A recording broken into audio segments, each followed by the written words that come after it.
आज का हमारा टॉपिक है क्लास 12 में चैप्टर नंबर 3 मैट्रिक्स। ठीक है, तो आज हम इसकी बात करते हैं। तो इसकी क्या डेफिनेशन बनती है, क्या डेफिनेशन है, बात कर लेते हैं। डेफिनेशन: एन ऑर्डर रेक्टेंगुलर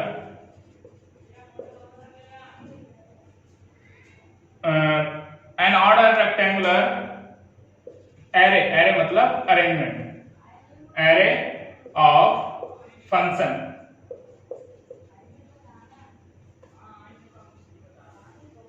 ठीक है, एक छोटी सी डेफिनेशन है, n order rectangular array of function, यानी कि आपको फंक्शंस दिए जाएंगे, उनको एक सही तरीके से अरेंजमेंट करना है रो और कॉलम में। ठीक है, एम और एन में उसको अरेंजमेंट करना है।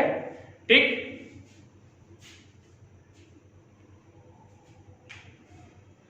तो ये फंक्शंस हमारे क्या होते हैं, इन्हीं फंक्शंस को हम मैट्रिक्स का एलिमेंट भी बोलते हैं। ये जो फंक्शंस हमारे होते हैं मैट्रिक्स के अंदर, ये हमारे एलिमेंट होते हैं। ठीक है, तो इस पर बात कर लेते हैं। जैसे कि इसको डिनोट कैसे करते हैं, ए से, कैपिटल ए से डिनोट करते हैं और सिंबल ये होता है। ठीक है, जैसे कि A B C D E F G H I, ये सब जो है आपके फंक्शंस हैं और ये फंक्शन हमारे एलिमेंट हैं।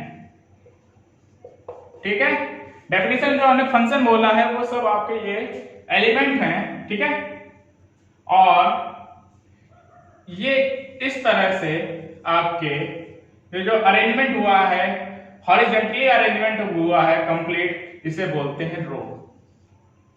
ये first row, second row, third row, या इसको R1 R2, ये आपकी R3, ये आपकी रोस होगी। ठीक है, अब वर्टिकली जो है ये इस तरह से, ये आपकी कॉलम्स होती हैं। क्या होती हैं? कॉलम्स, यानी कि ये C1 first column, second column, C2 and third column. इतनी बात समझ में है? आपको इतना करना नहीं है, बस मैंने समझाने के लिए इतना सब कुछ बताया वैसे तो। और ये थर्ड, तो यहां पर एक और होता है, ऐसे बता दे रहे हैं, यहां पर m क्रॉस n होता है, इसे बोलते हैं ऑर्डर। क्या बोलते हैं? ऑर्डर। ठीक है, तो अब बात करते हैं ऑर्डर ऑफ मैट्रिक्स की। इतना नोट कर लीजिए जो आपको नोट करना हो इसमें।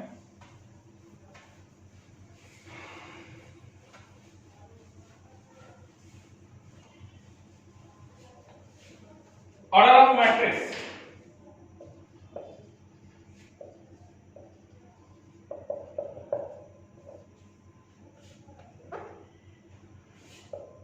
ये क्या होता है? तो देखिए, ए से डिनोट करते हैं, सिंबल ये होता है। ठीक है, इधर आपका ऑर्डर आ जाता है, जैसे m क्रॉस n का है ऑर्डर। ठीक है, तो देखिए यहां ए फर्स्ट रो चल रहा है, फर्स्ट कॉलम है, तो 1 1, फर्स्ट रो है 1, सेकंड कॉलम आ गया 2। इसी प्रकार से फर्स्ट रो है यानी कि 1, हमने मान लिया ये जेथ कॉलम होगा, जे हो जाएगा ये। और इसी प्रकार से आगे चल रहे हैं, तो हमें फर्स्ट रो है तो उसके लिए तो फर्स्ट ही रहेगा, और ये मान लिया कि ये क्या होगा, n होगा, कॉलम नंबर ये n है। ठीक है, सब तो लिख नहीं सकते, इसीलिए आगे तक हमने ऐसा लिख लिया। अब ये सेकंड रो चालू होगी और first column, second row, second column, second row, jth column, और ये सेकंड रो, nth कॉलम। ठीक, अब ये ith रो हो गया, फर्स्ट कॉलम, ith रो, सेकंड कॉलम, ith रो, जेथ कॉलम, और ये हो जाएगा ith रो nth कॉलम, ठीक। अब ये हो जाएगा, हमने ले लिया m row first column, m row second column, m row jth column और ये m रो nth कॉलम, ठीक है। जो लास्ट ये एलिमेंट आता है वही आपका ऑर्डर भी बनता है, ठीक है, वही आपका ऑर्डर होता है। और एक बात और, जैसे कि इसी में हमने 1 2 3 4 5 6 7 8 9 ये ले लिया। अब ये ऑर्डर किसका है? 3 क्रॉस 3 का, ठीक है। 3 रो है, 3 कॉलम भी है। इसको सॉल्व करें तो 9। तो एलिमेंट कितने हैं? नंबर ऑफ एलिमेंट कितने हुए? 9। तो ये मल्टीप्लाई अगर आपको नंबर्स में दिया जाता है, मल्टीप्लाई करेंगे जो भी वैल्यू आएगी नंबर ऑफ एलिमेंट भी यानी उतने ही होंगे, ठीक है। नंबर ऑफ एलिमेंट अगर पता करना है तो ऑर्डर जो दिया गया है उसी का मल्टीप्लाई कर लीजिए, आपको पता चल जाएगा, ठीक। अब इसी के अनुसार हम एक क्वेश्चन करते हैं। क्या है क्वेश्चन? देखिए aij की वैल्यू दी गई है हमको 3i - 2j, ठीक है। और ये हमें ऑर्डर निकालना है 2 क्रॉस 2 का। छोटा सवाल लेते हैं। तो देखिए हमको क्या करना है, एक मैट्रिक्स क्रिएट करनी है पूरी 2 क्रॉस 2 की।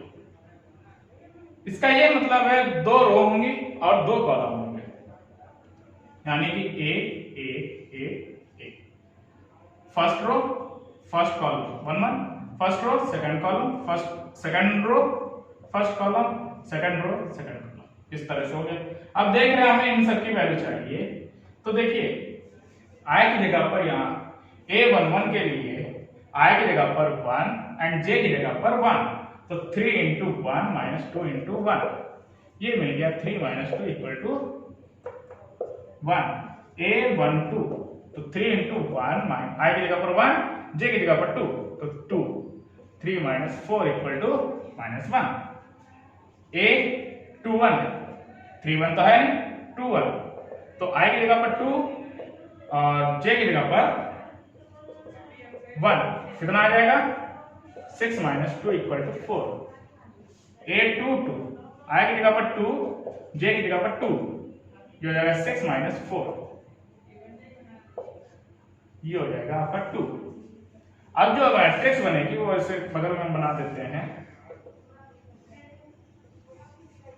क्या आएगा? a11 की वैल्यू 1, a12 की वैल्यू -1, a21 की वैल्यू 4, a22 की वैल्यू 2। ये हमारी मैट्रिक्स कंप्लीट हुई। इतना समझ में आया आपको? नोट कर लीजिए। नेक्स्ट क्वेश्चन के लिए चलते हैं। देखिए जैसे कि क्वेश्चन एक दे दिया गया आपको, नंबर ऑफ एलिमेंट्स 12 दे दिया गया, तो इसमें आपको बताना है पॉसिबल ऑर्डर क्या होंगे। पॉसिबल ऑर्डर हमको बताना है तो क्या होंगे, इसी के फैक्टर्स पॉसिबल ऑर्डर होंगे। क्या? 1 × 12, 12 × 1, 2 × 6, 6 × 2, ठीक है, 3 × 4, 4 × 3 और बस ये हो गया। ये 6 ऑर्डर आ गए आपके जो पॉसिबल होंगे इन 12 एलिमेंट के लिए, ठीक है। अब जैसे 8 आ जाए, 8 एलिमेंट, तो क्या करेंगे हम? 1 × 8, 8 × 1, 2 × 4, 4 × 2, फिर उसके बाद कोई बचता नहीं आपके पास फैक्टर करने के लिए, ठीक है। तो इस तरीके से हम अगर नंबर ऑफ एलिमेंट दिया जा रहा है तो उसके ऑर्डर किस तरह से निकालेंगे आपको बता दिया। उसके फैक्टर कर लीजिए, आपको और नंबर ऑफ ऑर्डर्स मिल जाएंगे, पॉसिबल ऑर्डर्स, ठीक है। देखिए टाइप्स ऑफ मैट्रिक्स क्या होते हैं। First number column matrix. ठीक है, क्या होता है कॉलम मैट्रिक्स? जैसा कि नाम है इसका कॉलम, तो सिंगल कॉलम यानी पूरी की पूरी मैट्रिक्स कुछ इस प्रकार से रहेगी 2 1 3। एलिमेंट हम अपनी तरफ से ले रहे हैं, कुछ इस तरीके से होगी, जिसमें नंबर ऑफ कॉलम क्या होगा? ओनली 1। ठीक है, बाकी रोज कितनी भी हो जाए, इसमें ऑर्डर इसका क्या होगा? रोज पहले लिखी जाएगी 3 क्रॉस 1, या जैसे कि 1 A B C D E, ये हो जाएगा। इसका ऑर्डर क्या होगा? देखिए कितनी E 5 into 1, तो यहां कॉलम देखिए कितना है? 1। तो ये क्या हो गया आपका column matrix. Second, row matrix. Row matrix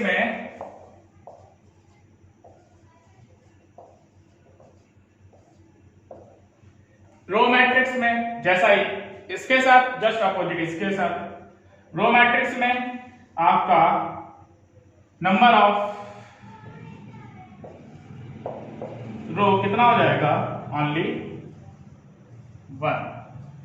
number of row only 1, जैसे कि A B C D K L M N। ठीक है, कुछ भी करें, बस कॉलम रो कितनी होंगी?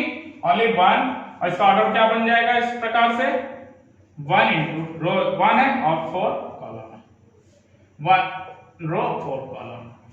ठीक है, तो इस तरीके से आपका रो मैट्रिक्स हो जाएगा। नोट कर लीजिए, फिर बढ़ते हैं आगे टाइप्स। देखिए अब नेक्स्ट जो नेम आ रहा है types, square matrix, type third. Square matrix में क्या है? Number of row, number of column यानी कि n, और ये होता है m इक्वल टू n होंगे।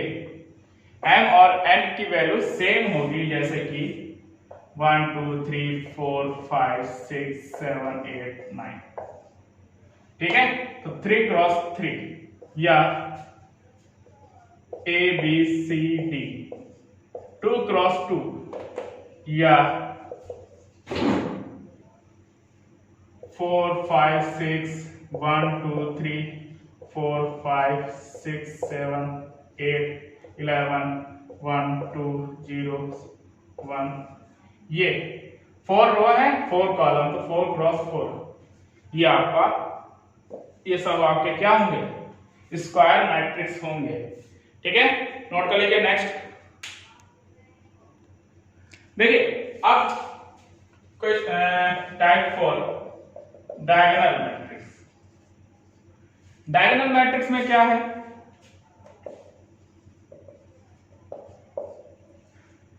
इसमें आपको डायगोनल में ही वैल्यू मिलेगी, जैसे A B C, बाकी सब कुछ 0 हो जाएगा। ठीक है, बाकी सब कुछ 0 हो जाएगा। और ये पॉसिबल कहां है? क्या क्या कंडीशन है? पहली तो कंडीशन आप ये देख लीजिए कि ये स्क्वायर मैट्रिक्स होनी चाहिए, पहली बात तो। ठीक है, स्क्वायर मैट्रिक्स होनी चाहिए।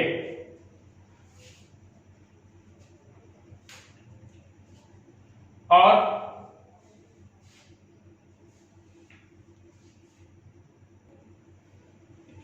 तो देखिए इसमें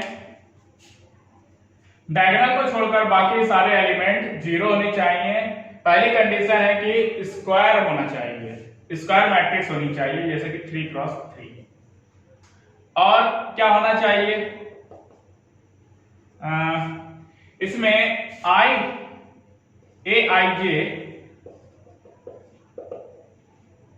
वो 0 होंगे, जिसमें I इक्वल टू जे होगा, सॉरी इक्वल टू नॉट होगा।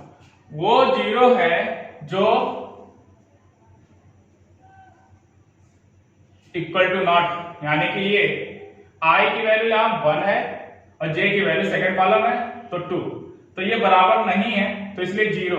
यहां पर भी आई जे, यहां पर आई जे की वैल्यू क्या होगी, आई और जे की वैल्यू इक्वल होगी तो ये जीरो नहीं होंगे। ठीक है, बाकी सब ये कंपलसरी है कि ये जीरो होने ही चाहिए। ठीक है, अब देखिए ये एक डायगोनल मैट्रिक्स है, इसमें एक और हम बना देते हैं 1 2 0 0 या 2 सिर्फ 2। इसका देखिए 3 क्रॉस 3, इसका क्या हो जाएगा 2 क्रॉस 2 और इसका 1 क्रॉस 1। इतनी बात समझ में आई? ये भी तो एक स्क्वायर मैट्रिक्स ही होगा, सिंगल एलिमेंट है मगर स्क्वायर तो है, 1 रो 1 कॉलम, तो ये भी एक डायगोनल मैट्रिक्स हो जाएगा और ये भी डायगोनल मैट्रिक्स। ठीक है, अब बात करते हैं क्या, स्केलर मैट्रिक्स।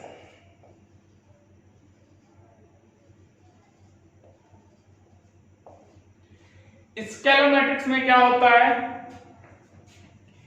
सेम डायगोनल की तरह रहता है, बस एक काम होता है यहाँ कि जो डायगोनल वैल्यूज होती हैं, जो डायगोनल एलिमेंट्स होते हैं वो इक्वल होते हैं, जैसे कि के बाकी सब जीरो। ठीक है, कंडीशन यही अप्लाई करेंगे, बस यहां क्या है, डायगोनल वैल्यूज आर इक्वल। ठीक है, left to right diagonal value are equal होती है, बस बाकी आपका यही और ये काम करेगा, ये स्केलर हो गया। नोट कर लीजिए, नेक्स्ट आगे बढ़ते हैं टेस्ट में। देखिए एक मैट्रिक्स है आपकी आइडेंटिटी मैट्रिक्स, इसमें भी स्क्वायर कंडीशन ही अप्लाई होती है, स्क्वायर मैट्रिक्स होनी चाहिए और डायगोनल्स में ऑल एलिमेंट्स आपके 1 होंगे, इसीलिए ये आइडेंटिटी है। ठीक है, तो वही कंडीशन ए आई जे जीरो होंगे जिसमें आई इक्वल टू नॉट जे होगा, और ए आई जे वो 1 होंगे जिसमें आई इक्वल टू जे होगा। ठीक है, ये कंडीशन इसके लिए अप्लाई करेगा, ये 2 क्रॉस 2 में भी यही होगा 1 0 0 1। ठीक है, और ये इस पर हटाइए, ये 2 क्रॉस 2 हो गया। आगे बढ़ते हैं, तो देखिए एक और टाइप आपका आता है जीरो मैट्रिक्स। ये कितना था 6, ये 7 हो गया आपका। जीरो मैट्रिक्स क्या होगा, ऑल एलिमेंट्स आर जीरो,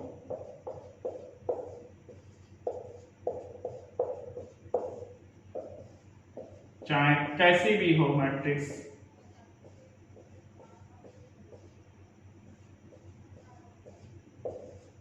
ये सब 3 क्रॉस 3 2 क्रॉस 2 ये 4 क्रॉस 4,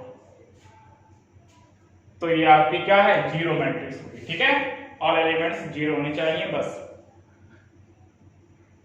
ठीक है, ऑल एलिमेंट्स जीरो होने चाहिए बस। देखिए इक्वल मैट्रिक्स क्या होता है आपके, equal matrix, equation of matrix. ठीक है, इसके लिए हम इक्वेशन ऑफ मैट्रिक्स में इक्वल मैट्रिक्स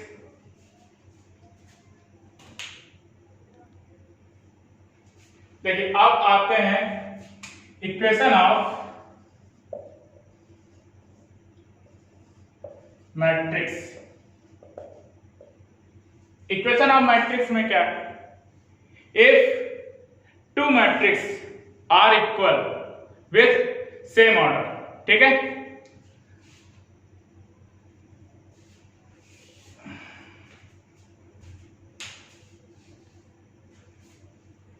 देखिए अब आते हैं इक्वेशन ऑफ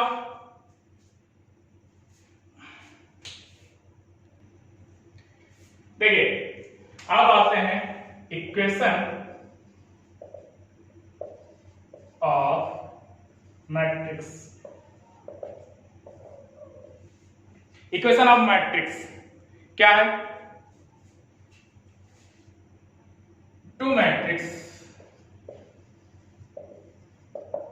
ले लिया हमने, जैसे ए, ये क्या है? ए आई जे, डोनेट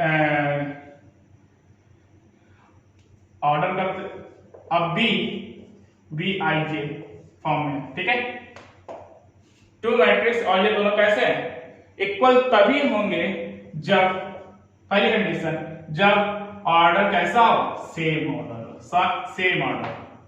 और सेकंड कंडीशन क्या होगी? ऑर्डर सेम होने पर करस्पॉन्डिंग एलिमेंट्स आर इक्वल। क्या होगा? Corresponding element are equal. Corresponding elements are equal, अगर ये सेटिस्फाइड है तो ये, इसके बाद ये भी इक्वल होगा। जैसे कि देखिए 2 1 0 1, अब इसी के इक्वल में यही होगा, ये दोनों इक्वल मैट्रिक्स होंगी। मगर अगर मैंने यहां 10 लिख दिया तो ये इक्वल मैट्रिक्स नहीं है, ऑर्डर सेम है मगर करस्पॉन्डिंग एलिमेंट यहां पर सेम नहीं है, ठीक है। तो ये equal element, sorry, equal matrix नहीं बनेगी।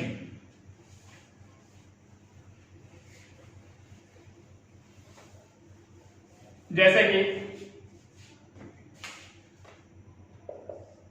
ए B C D E X Y, 2 5 √2 3 -1 4। अब देखिए इसका ऑर्डर कैसा है? 1 2 3 4 5, ये हो गया 3 row and 3 column, sorry 2 column, 3 row and 2 column, दोनों का ऑर्डर सेम है। इक्वल करेंगे तो करस्पॉन्डिंग एलिमेंट भी इक्वल हो जाएंगे। तो इनकी वैल्यूज बतानी है तो हम डायरेक्ट बता सकते हैं कि a equal to 2, b equal to 5, c equal to √2 and d equal to 3, x equal to -1 and y equal to 4। इतनी बात समझ में आई आपको? ठीक है, इस तरह से हम एक और सवाल देख लेते हैं ताकि आप इसमें क्लियर हो जाए। जैसे कि लिखा x + 2 y + 3 and 3 z + 1 a + 5 4 3 0 1।